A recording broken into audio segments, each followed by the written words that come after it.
आणि मुंबईतून एक मोठी बातमी, मध्य रेल्वेची वाहतूक विस्कळीत झाल्याचं समजतंय। मुंब्रा आणि दिव्याच्या दरम्यान एसी लोकल बंद पडल्यानं मध्य रेल्वेची वाहतूक सध्या उशिरानं होतीये। दादरहून बदलापूरला जाणारी एसी जलद लोकल बंद पडल्यानं ठाण्याहून कल्याणकडे जाणारी वाहतूक ही रखडलेली आहे।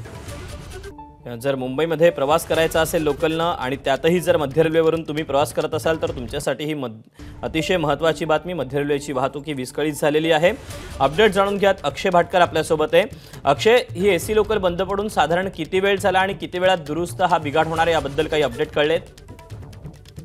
किमान अर्धा तास झालेला आहे दीपक। ही एसी लोकल बंद पडून पेंटाग्राफ आणि ओव्हरहेड वायर मध्ये तांत्रिक बिघाड झाल्याचं लक्षात येत आहे आणि त्यामुळे अर्ध्या तासापासून ही वाहतूक देखील सध्या फास्ट मार्गिकेची सध्या बंद करण्यात आलेली आहे।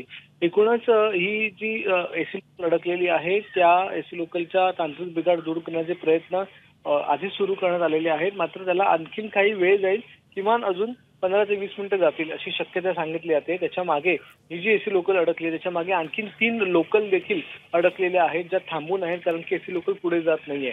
इतर ज्या लोकल आहेत त्या वेगवेगळ्या मार्गावरून डायव्हर्ट करण्यात आलेल्या आहेत, स्लो ट्रॅकवरून डायव्हर्ट करण्यात आलेल्या आहेत, मात्र 3 लोकल अडकलेल्या आहेत आणि त्याबरोबर ही एसी लोकल देखील थांबलेली आहे। दीपक, अक्षय, धन्यवाद दिलेल्या सविस्तर माहितीबद्दल। एबीपी माझा, उघडा डोळे बघा नीट।